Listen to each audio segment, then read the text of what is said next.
What is going on, everyone? Welcome to the Doors, where we are the developers of our own opportunities reinventing success. I am Zachary Yachts, always with my buddy and co-host.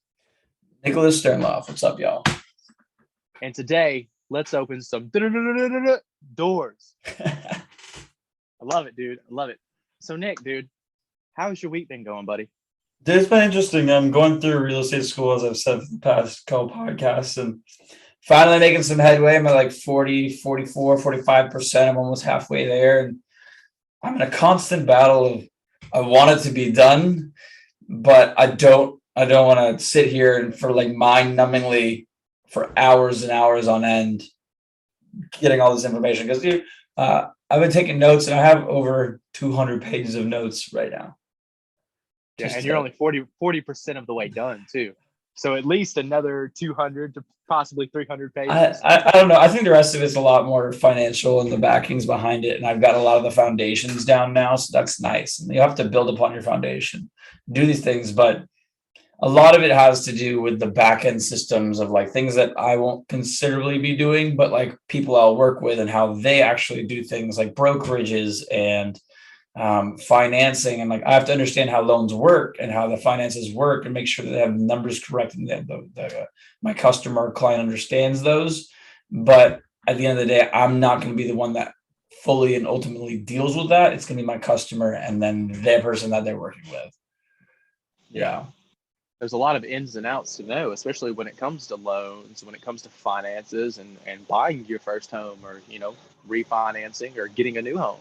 Yeah. So I think it's really neat, man, that you're stepping out into that field. Is there anything about it that you're like, wow, this information is just, so great, or this is so informative, or is it just like all just, common sense based, just kind of overwhelming? It's definitely not common sense based because a lot of it's government regulations. And so like a really good example of it is like how an area is used. It can be like, so basically they squeeze areas into residential use or into commercial use. And this is called zoning. And there's certain factors that won't let. So if I'm in a commercial zone, you can't really have a house there unless you have a special zoning permit. And there's the best part about it, I don't think a lot of it's really just good information, but I think that a lot of it really ties into things that I've dealt with in my life with financial, with housing or like understanding how things work or liens. And like there's a house down the road right now where they don't have that. We're in a residential zone, but they're on a commercial grade zone, like right outside my neighborhood. And this guy had this piece of property and he wants to build a house there so we can sell it. But they won't let him get that special zone permit for it. So what he's doing is building basically a mock house to show that he can build this type of house. And then once that's built, he's going to sell that as an actual house, which he can do. And that's wild because there's some, I forget what it's called.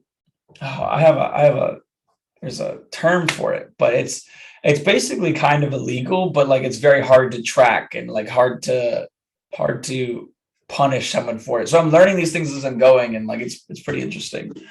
Or like even talking to friends about like that are moving or interested in housing, and like since I worked this summer, sorry I'm rambling on. Since I worked this summer, literally knocking on doors all day. Like I understand neighborhoods and residential markets and how expensive houses are, and I'm like, I was literally showing my friend some houses in Nashville that she was looking at, and I was like, so you're probably gonna guess for a 3-bedroom, 2-bath, something like that's near in Brentwood. So you're probably going to pay something nearly $1,500 to $2,000 at least a month for something like that. And like I looked it up, and like literally for in that price range was boom. I was like, it's coming natural now, which is nice, and I'm not even in the game. Yeah. What I think is so cool, man, especially going back to you going door to door. It's like, it was a precursor for you to get into real estate. We always talk about being on the right path and having these lessons and these opportunities to develop our own skill sets.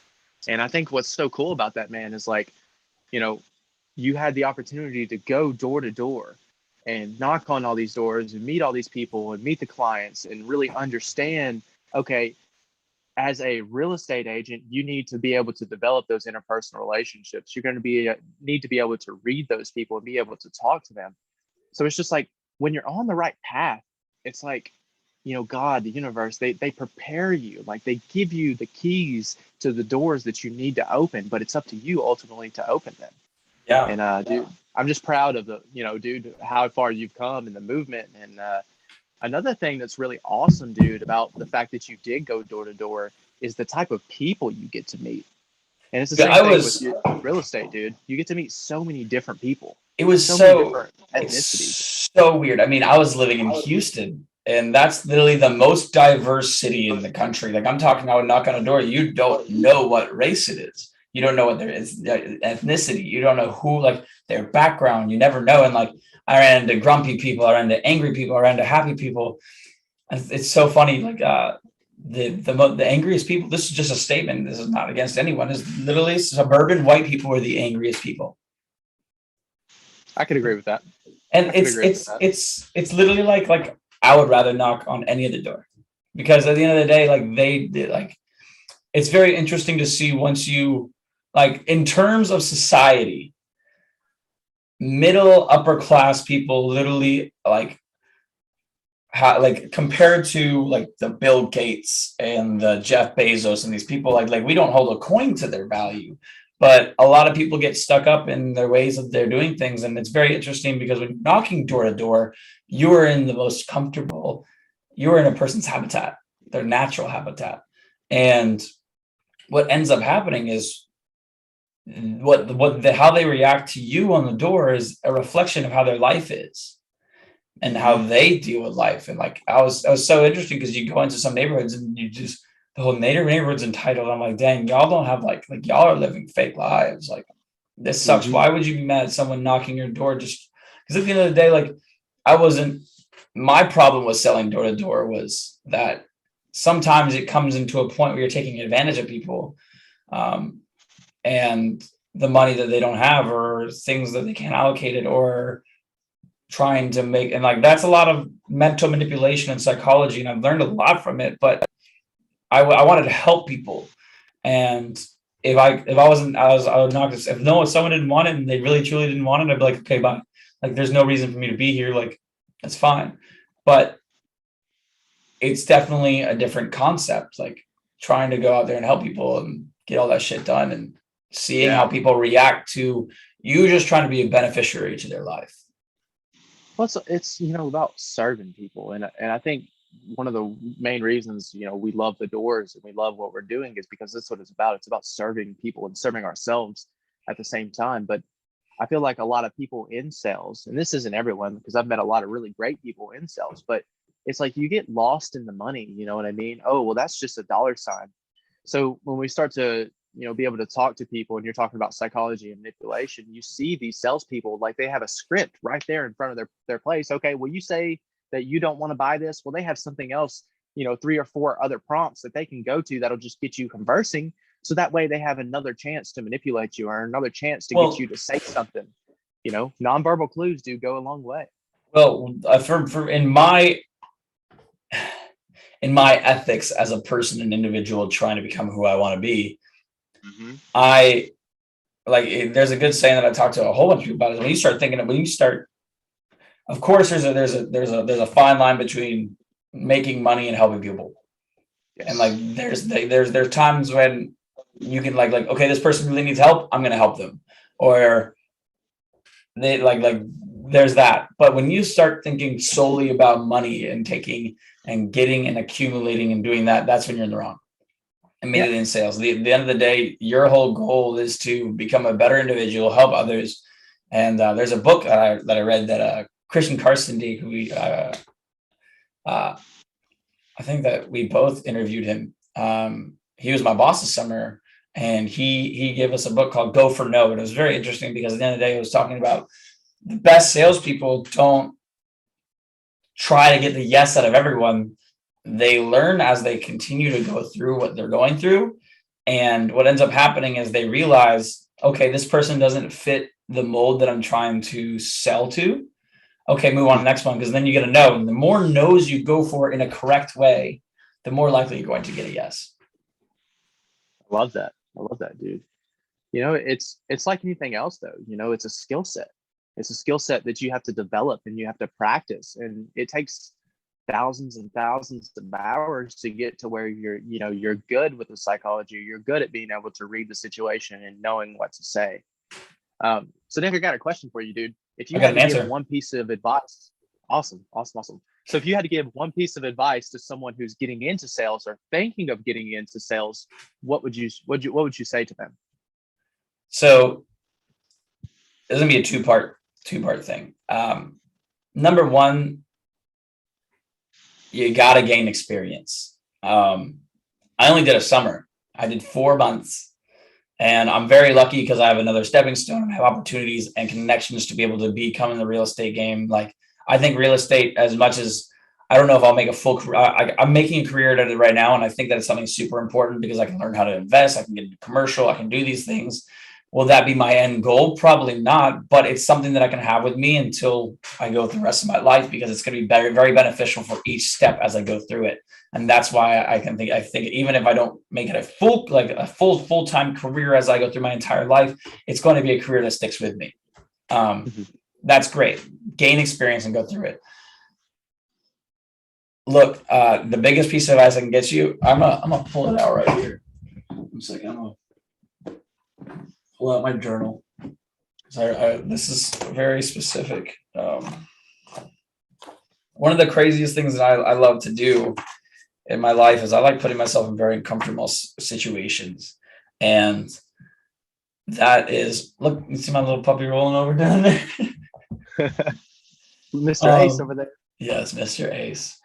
I like putting myself in uncomfortable situations because it's where I grow the most. And right now I feel the reason why, like I was telling you, like I was like, it's hard to complete this, but I want to be done. It's because I feel stagnant. I'm in my house all the time, just studying. But actually, September, January, February, March, April, May, June, July, August, September. So about a little over a year ago today, I put it in here. How do I gain 20 years of experience in 4 years? And it says right here, throw yourself into the fire. And there you go. You gotta really think about like what you go through and how you accomplish things. People that have gone through shit and made it out of whatever they're doing completely understand that you have to. There are points in your life you just don't know how to do something, and that idea stuck with me for a while. And got the opportunity to go knock door-to-door pest control sales in Houston, Texas, of all places. Man, it was fucking hot. It was tough. Did I do the best? No. Did I learn a fuck ton about me and the fucking industry? Yes. And that's where I find the most important. Now, in any sense, one of the things that we continue to talk about here on the Doors is you're going to be opening doors and closing doors your entire life. But sometimes you have doors that you shouldn't penetrate further doors. Like, you shouldn't close this door because this door, you want to open this door. And I think that one of the most important things that is your mental health. Because over the past, since we started this journey, but really majorly last year around March, I've been really working on my mental. And like, I saw this TikTok the other day, bro, and it was talking about this guy. He's like, it sucks being self-aware and then also self-detrimental. And because you fully know when you're going down a path that is not good for you and you're doing it anyways. Yeah. And I think that it's important to set up boundaries in your career and in any aspect of your life that basically says like, so like I told my boss, I was like, I'm never going to sacrifice my mental health for the job. I was like, I'm in a very stable position. I know exactly how hard this is going to be. And I don't think a lot of people understood it. And even as I went through it, I was like, damn, this is really fucking tough, but I knew it was gonna be tough. And there was times that like, you have to set up those boundaries, because I left mentally healthy. There's a whole bunch of people that really that I was with that really struggled with missing family members, or like, this is really tough, or I don't want to go out and do this. And I was like, I understood this is gonna be tough, but at the end of the day, I'm never going to sacrifice my mental for my job, because I can always find something else. I can always strive to achieve something else, but I can never, it's a lot harder to make sure this is okay. Mm-hmm. For what's a man's worth to gain the whole world that loses his soul, man. Woo! And Shit. a lot of the times, yeah, it's some powerful stuff. But we all the time we think that, okay, we should do something just for the money. We should do something just to put food on the table. And some people are in that position where they have to do that. But if you're in a position where you can take a step back and look for the good and be optimistic in the journey, man, like if you do what you love, you'll never work a day in your life. So find something you love to do and go after it, because like it's one of those things where you see it all the time. People work at a career for a year, 3 years, 5 years, 7 years, 10 years, but they're burnt out. They're miserable. They don't want to do anything. They come home and they're just destroyed. They don't want to, take their spouse out or their kids out or anything like that. And it's because like you're not invested in what you're doing. You don't believe in the things that you're doing. There's something else you want to be doing. There's something deep distilled in your heart that you want to bring out, that you want to create, that you want to do. And we shy away from that. I talked to my dad for a while, and he's a musician for a lot of years. He's still a musician. He plays, but he got really close to becoming this famous rock star at one point in his life. And he said, one of the things that I realized is that I had all these skills and these other things, and the one thing that I wasn't really willing to do is he wasn't willing to do the stuff he has to do now to be able to create the life he wants to, so that he can do what he wants in the future. And that stuck with me a while, because I try to learn, from my parents. I try to learn from other people. And you just see like a society of people that has been formed and conformed to thinking that, okay, I just need to work a 9 to 5. This is who I am. I work on the labor line, or this is who I am. I work at the gas station. I'm a server. I'm a real estate agent. But who are you at the core of your being? Who are you what is your soul? What is that deep desire that you want to do? What is that thing? Well, Because dude, so you are not. Go ahead. So I interviewed on Behind the Doors. I'm honestly to start. I reached out to some people, start jumping back into it, because I'm finally back and getting into more of a routine of doing things. And when I interviewed Greg Peace, who's the regional director of Modern Woodman Financial, who's a great guy. He's really, really interesting, and he loves his job. And he does really great things for a lot of people. But he would come into our restaurant all the time, and him and his wife, who are fantastic. Like I would just sit there and talk to them for 15 minutes at a time. I'd be like, shit, I gotta work on tables. But because he was so enjoyable, like he's like, and I talk to him all the time. And we're really cool guys. I need to hit him up soon, honestly. But when I was interviewing him, he's like, as much as I love this job, Nick, you got to understand that I don't.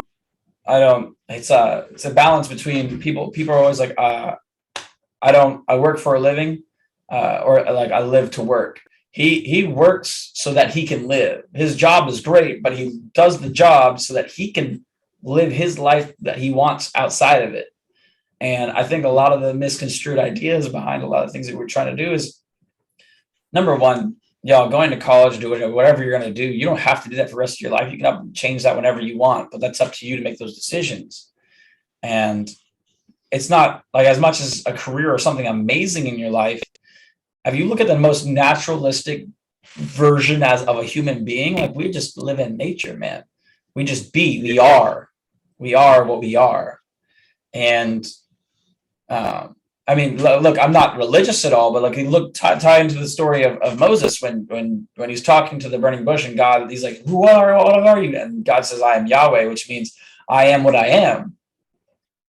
And the same thing should be for you. It's you are what you are, and a career does not can describe you, but it does not define you.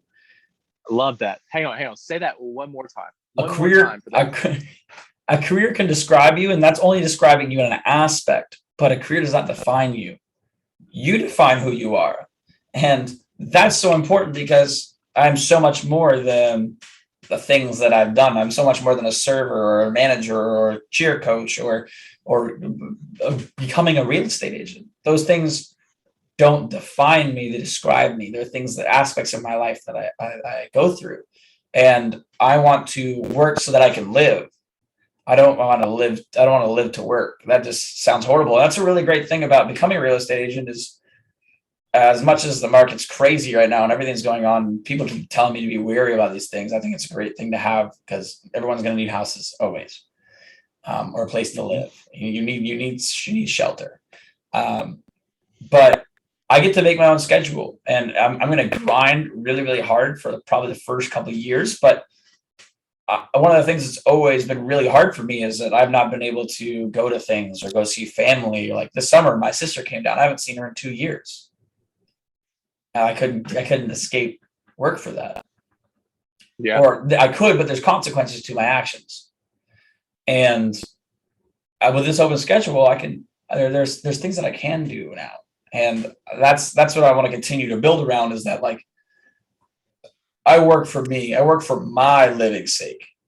I'm going to be helping people, but at the end of the day, look, as much as you want to help others, as much as you focus on whatever you're going to be doing, your job, most important person in your life is you, because you are the only one that can make change in your life and people around you. Exactly, man.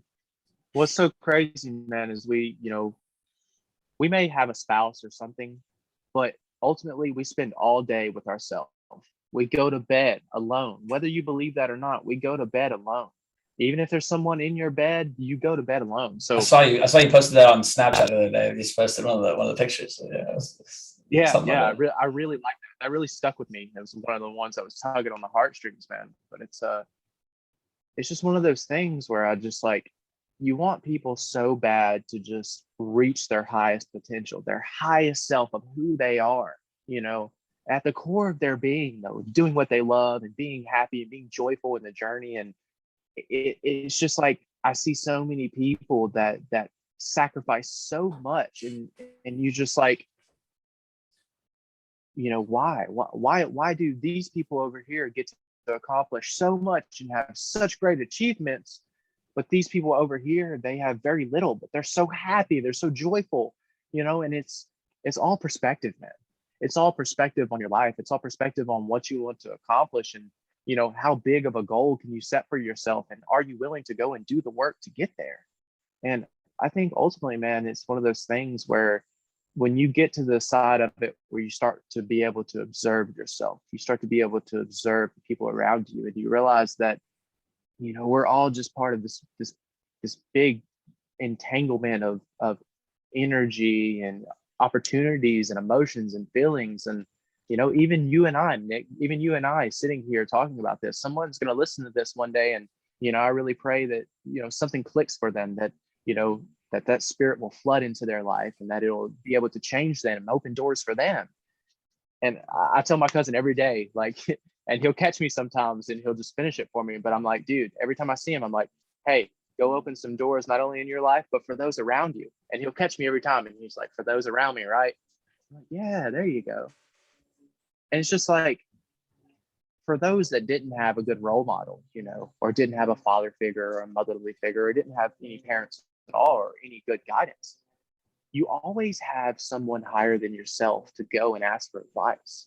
But it's not until you begin to ask yourself the right questions that you begin to find the answers to that question. Yeah. Well, asking you shall receive, seeking you shall find. Yeah. It's fucking awesome, dude.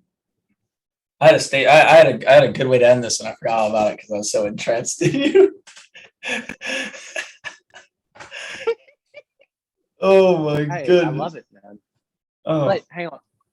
Before you wrap this up, Nick, man, like, I know that it's tough. And I know that sometimes like there's something that's up here and in here, and you're like, man, I know I can do it, but it's just, I don't know how to take that first step, or I don't know.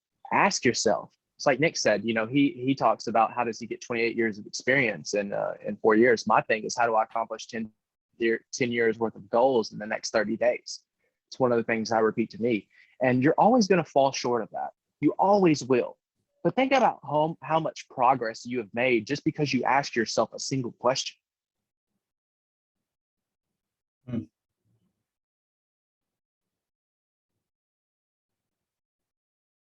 mind, and the ability to get your mind to work for you instead of against you is going to be one of the greatest superpowers that you will ever be able to get.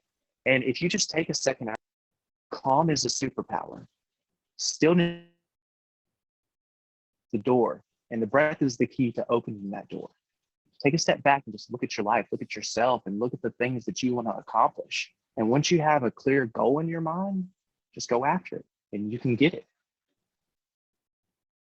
Yeah, completely. Y'all, this journey is something that you cannot just do by yourself.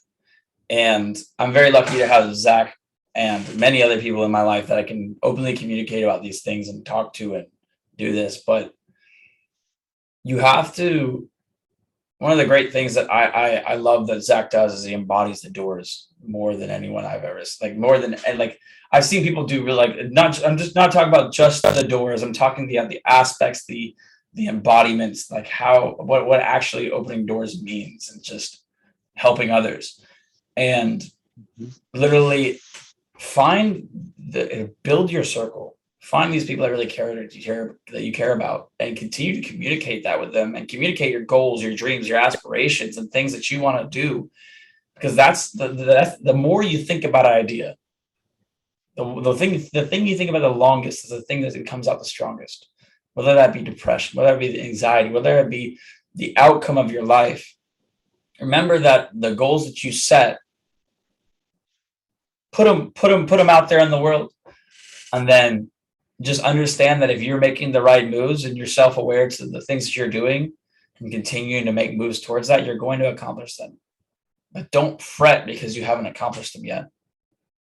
Because every step on the journey to 1,000 miles is a step forward. And y'all, with that, we are the motherfucking Doors, and you better not forget it. All right? Because every day we're not only opening doors in our own lives, we're opening doors in others as well. And we hope that you can as well. My name is Nicholas Sternloff. I am the co-host of The Doors. I'm Zachary Otts. And y'all, I hope you guys open some doors today. Now, go fucking be great. Peace.